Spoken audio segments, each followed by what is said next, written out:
Welcome to waves media Telugu.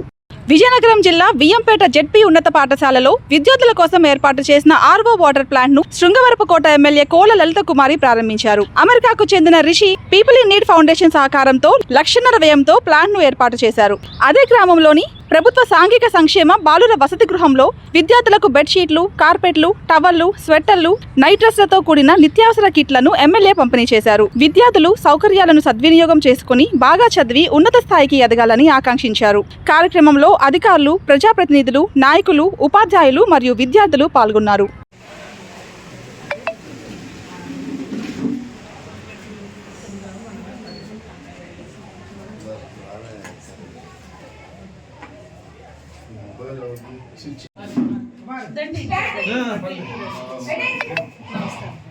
విద్యా వ్యవస్థ పరిస్థితులు ఏంటో తెలుసు.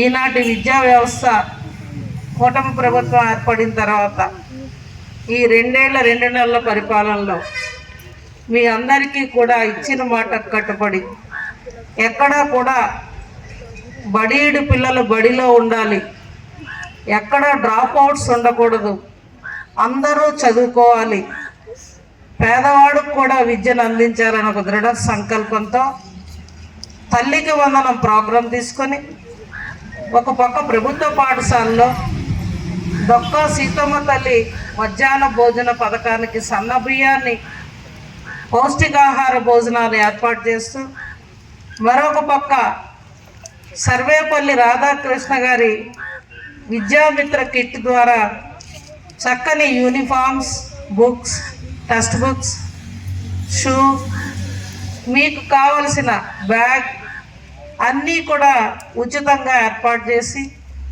ఒక పక్క క్వాలిటీ ఫుడ్, ఒక పక్క క్వాలిటీ ఎడ్యుకేషన్ని అందజేస్తూ ఇంక ఇదే కాక తల్లిదండ్రులకి ఇంకా ఏమైనా భవిష్యత్తులో మీరు ఏవైనా కాంపిటేటివ్ ఎగ్జామ్స్కి వెళ్ళడానికి లేకపోతే ఏవైనా రెసిడెన్షియల్ పాఠశాలకో కళాశాలకో వెళ్ళేటప్పుడు మీకు కావలసిన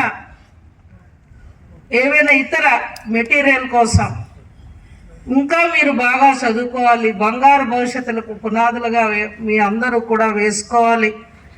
డాక్టర్స్గా, టీచర్స్గా, లాయర్స్గా, మనకు పోలీస్ డిపార్ట్మెంట్లో ఉద్యోగ అవకాశాలుగా ఇలా అన్ని రంగాల్లో కూడా ప్రతి ఒక్కరూ ముందుండాలని తల్లికి వందనం ప్రోగ్రాం తీసుకొని ఒక ఇంటిలో 4 5 ఆ అమ్మ పేరునే 15,000 రూపాయలు వేస్తూ ఇందాక చెప్పారు మా సోదరుడు.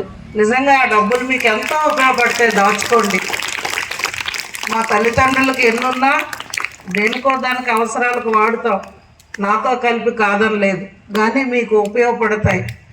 ప్రభుత్వం వారు, కూటమి ప్రభుత్వ పెద్దలు, మీ మంత్రివర్యులు ఏర్పాటు చేసిన ఏవైతే తల్లికి వందన డబ్బులు అనేవి పాడు చేసుకోకుండా మీ అకౌంట్స్లోనే మీరు దాచుకోండి.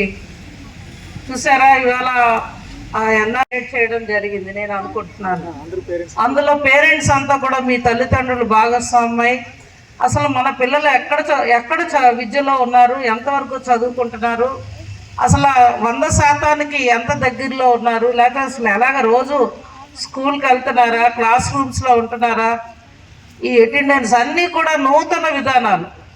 ఇప్పుడు సార్ చెప్పారు రామాయణంలో కొన్ని ఘట్టాలు అని తెలుగు ఉపాధ్యాయులుగా వారు అనుకున్న యాప్ని ప్రెస్ చేస్తే టెక్నాలజీ యుగం ఇది. అక్కడ వెంటనే రామాయణంకి సంబంధించి ఏవైతే గద్య భాగాలు అక్కడ అడిగారో అవంతా కూడా ఫొటోస్ తోటి ఆన్సర్ వచ్చేసింది. అంటే మీకు భవిష్యత్తు రోజుల్లో సెల్ ఫోన్ కంటే కూడా ఈ టెక్నాలజీ ఇంకా మీకు వేగంగా ఏవైనా మీకు మ్యాథమెటిక్స్లో కానీ, ఇంగ్లీష్లో కానీ, తెలుగులో కానీ, వ్యాకరణకు సంబంధించిన అంశాలు కానీ ఏదైనా మీకు రాలేని సందర్భంలో, గుర్తురాని సందర్భంలో మీరు ఉపయోగిస్తే వెంటనే దానికి ఆన్సర్ కూడా వస్తుందని ఈనాటి టెక్నాలజీ యుగంలో నూతన విధి విధానాలతో ఇవాళ విద్యలో లోకేష్ బాబు గారి సహకారంతో ఇవాళ నూతన విద్యా వ్యవస్థకే నాంది పలుకుతూ గతం కంటే కూడా అమ్మ మీ అందరూ జూనియర్ సీనియర్స్ ఉన్నారు. సీనియర్స్కి తెలుసు గత ప్రభుత్వ 5 ఏళ్లలో భోజనం ఎలా ఉందని చూస్తుంటే చాలా ముచ్చటగా ఉంది. నాకంటే వేదికపై ఉన్న పెద్దలు మాట్లాడిన మాటలు మీరంతా ఒక్కసారి ఆలోచిస్తే, మన ఉపాధ్యాయులు ఎవరైతే హెచ్ఎం గారు కూడా ఒక మాట చెప్పారు.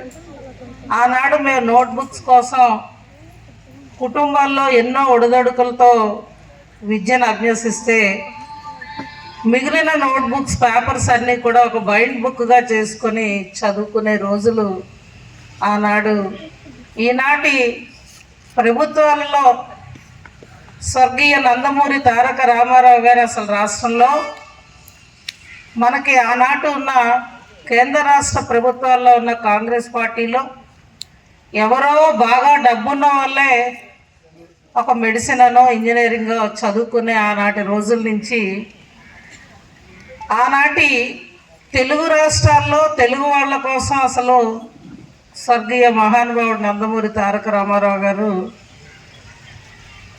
సంక్షేమ అభివృద్ధులకు నాంది పలుకుతూ విద్యకు ఆనాడు పెద్దపీట వేసి గురుకుల పాఠశాలలు, కళాశాలలు, విద్యాలయాలు, రిజర్వేషన్లు, మహిళా రిజర్వేషన్, ఆస్తిలో సమాన హక్కు, ఇలా ఒక్కొక్కటి అంచెలంచెలుగా మహానుభావుడు ఆనాడు ఏర్పాటు చేస్తే ఆ తర్వాత వచ్చిన ప్రభుత్వాలు కూడా ముందుకు నడిపిస్తూ ఈనాటి కూటమి ప్రభుత్వంలో కూటమి పెద్దల సహకారంతో, ముఖ్యంగా గౌరవ రాష్ట్ర ముఖ్యమంత్రి వర్యులు చంద్రబాబు నాయుడు గారి సహకారంతో, లోకేష్ బాబు గారి యొక్క నేతృత్వంలో, పవన్ కళ్యాణ్ గారి యొక్క సహాయంతో కోట్లాది రూపాయలు విద్య కోసం ఈనాటి ప్రభుత్వం కేజీ నుంచి పీజీ వరకు ప్రభుత్వ పాఠశాలలో చదువుకుంటున్న చిన్నారులకు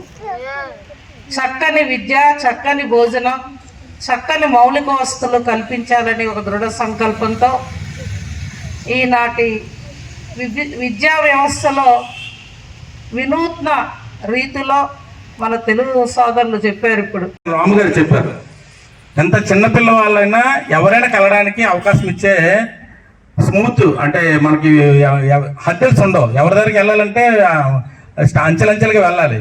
కానీ మా సమస్య ఉందమ్మ అనుకుంటే వెంటనే ఎవరైనా వెళ్ళగలిగేటట్టు యాక్సెసిబిలిటీ మేడం గారి దగ్గర ఉంది.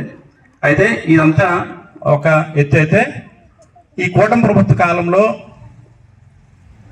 చంద్రబాబు నాయుడు గారు అనుభవజ్ఞులైన చంద్రబాబు నాయుడు గారి మరి ఆయన తనయుడు లోకేష్ గారి, అతనికి అమెరికాలో చదివారు. అతను నాలెడ్జ్తో, కొత్త కొత్త ఆలోచనలతో గత సంవత్సరం 100 రోజుల ప్రణాళిక, 100 days ప్రణాళికతో గవర్నమెంట్ స్కూల్స్లో ఎక్కువ మంచి రిజల్ట్స్ వచ్చాయి. మీ అందరికీ తెలుసు సార్, మేము సాయంత్రం ఉదయం ఎక్కువ పిల్లలకి, అంటే మీకు అన్నీ తెలుసుంటాయి, మేము చెప్పక్కర్లేదు, రిజల్ట్స్ బాగా వచ్చాయి. అలాగే మీ అందరికీ తెలుసు AI, ఆర్టిఫిషియల్ ఇంటెలిజెన్స్. నేను డిఆర్పీగా నన్ను ట్రైనింగ్ పంపించారమ్మా మన విజయనగరం జిల్లాకి.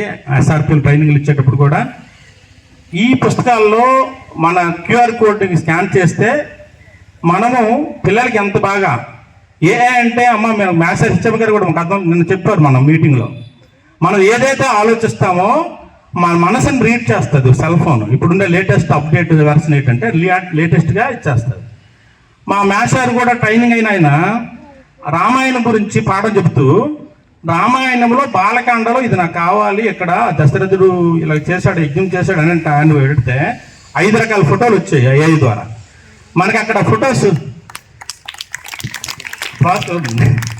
అతను AI ద్వారా అతను బాలకాండలో నాకు చిత్రాలు కావాలని, లలిత కళలంటే మ్యూజిక్ ఉండాలి, నాట్యం ఉండాలి, కవిత్వం ఉండాలి, చిత్రలేఖనం ఉండాలి, శిల్పం ఉండాలి. అలాగే లలితాదేవి అంటే దుర్గమ్మ అవతారాల్లో దసరా మనం పూజ చేసేటప్పుడు లలితాదేవి, త్రిపుర సుందరాదేవి అంటాం. ఆ యొక్క మనకి ఒక అవతారం.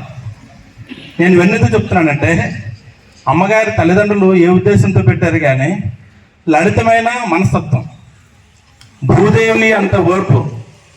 మేడం గారికి సార్లందరూ చెప్పొచ్చు, కానీ నా 10 నుంచి ఇక్కడ పరిశీలన వరకు నేను మేడం గారిని పరిశీలించాను. నేను జాన్యువరి 1 ప్రతిసారి యూనియన్ తరపున కానీ మేడం గారి దగ్గర వస్తుంటాను. తర్వాత తిరుపతిలో మనందరికీ కలియుగ దైవం వెంకటేశ్వరులు అంటాం. అప్పుడు కూడా ఆ బోర్డు మెంబర్గా మేడం గారు, ఎంతోమంది ఉండొచ్చు, ఎమ్మెల్యేలు చాలామంది ఉండొచ్చు, ఆ బోర్డు మెంబర్కి మేడం గారి దీనికి ఔన్నత్యానికి లేకపోతే గొప్పతనానికి గుర్తింపుగా ఆ రోజున మేడం గారు కూడా ఆ విధంగా సత్కరించబడ్డారు. నేను ఎందుకు ఇవన్నీ చెప్పగలుగుతున్నాను